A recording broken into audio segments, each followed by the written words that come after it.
Hi, my name's Farley, and I like a lot of things. Right now we're focusing on my movie nerddom, and specifically, we're talking about 80s movies.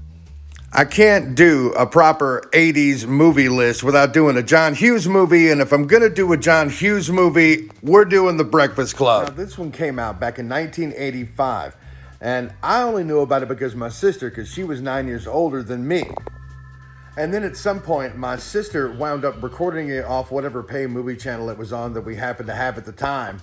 So I wound up watching the VHS copy of this recorded off the television on a loop until I completely memorized all of the dialogue from beginning to end. And let me tell you, my father, the priest, was just overjoyed to hear his young son walk around saying things like, "Yo, Ahab, can I borrow my doobage?" I didn't have any idea what doobage was at the time. Like, seriously, I was a pretty naive kid. Hey, man, are you going to talk about a movie or tell us your fucking life story?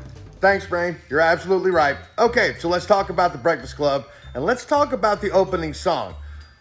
On a scale of 1 to 10, 10, of course, being Queen's Princess of the Universe from Highlander. That is a 10. It is a perfect 10. I will not hear the blasphemy saying otherwise. And this is difficult for me to do. I don't typically like rating things on a 1 to 10 scale. But on a 1 to 10 scale, I'm going to rate the opening song for Breakfast Club a solid 7.5.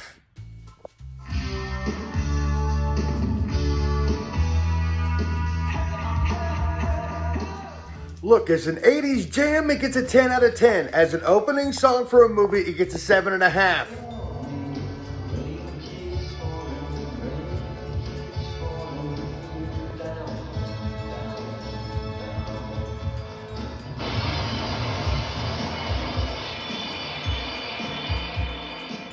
That's right, kids. Back in the 80s, that glass breaking effect was just rad as fuck. And let's be honest, Anthony Michael Hall's narration is iconic.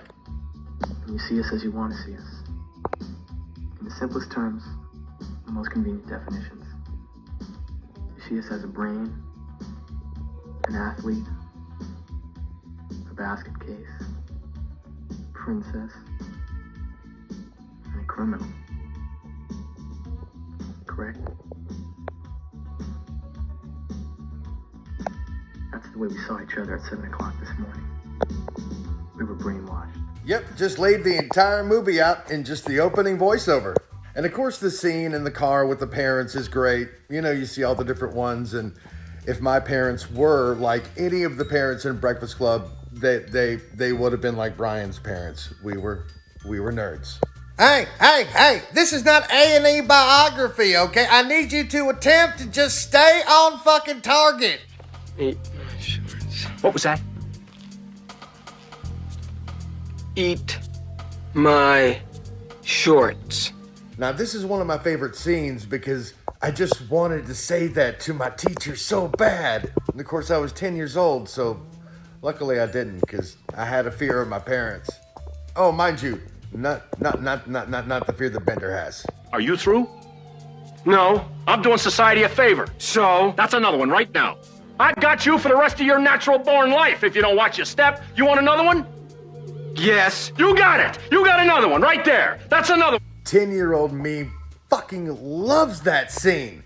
46-year-old me sees the troubling tendencies that held in store. What are we having? Just your standard regular lunch, I guess. 10-year-old me really didn't want to think how much like Brian I really was. Holy shit, I'm surprised I'm not wearing a pocket protector.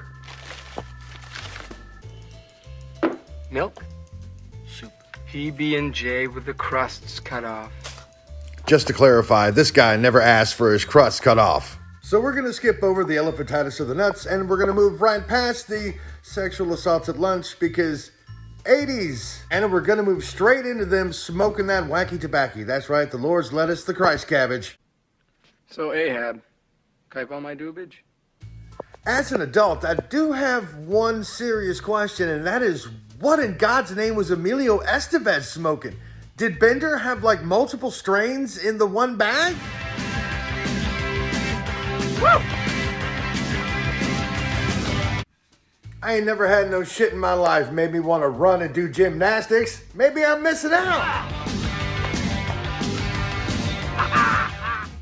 I think it's obvious what happened here. The jock got into Claire's book of sugar. This kid right here did not like this next scene, but it taught him an important lesson. And I'm gonna kick the living shit out of you, man. I'm gonna knock your dick in the dirt. You threatening me? What are you gonna do about it? Honestly, this movie really taught me not to trust the adults in charge. Hey, how's about you get off the tangent train?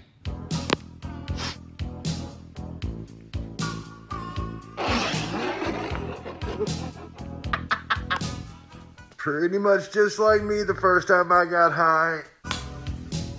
I went through so many matches and ate so many match heads just to try to recreate that.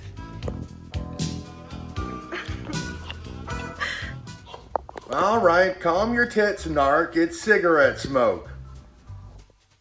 Okay, where were we? I swear to fucking God, man. I swear to fucking God. So trying to look at the Breakfast Club through a modern lens, are there a lot of problematic things? Oh, Jesus Christ. Yeah, there's a whole bunch. I mean, like, least of which being the marijuana part of it. What? I'm just saying. I mean, the primary theme of the movie is just trying to be understanding of others and realize that everybody's going through something. And it's possible that your parents, no matter how good their intentions, might have fucked you up along the way. I mean, kids know what they're feeling. They know what they're going through. One would hope that the parents would be making the best guesses, the best, most educated guesses for their children. Best guesses? Wait, that reminds me of a Blues Traveler song. Man, I'm just so fucking tired. This has been Farley's Favorites. Be sure to like and subscribe for what I'll talk about next. I could talk about favorite women in rock. That'd definitely be a multi-parter. Maybe I could talk about favorite pot roast side dishes, but after mashed potatoes, what have you really got?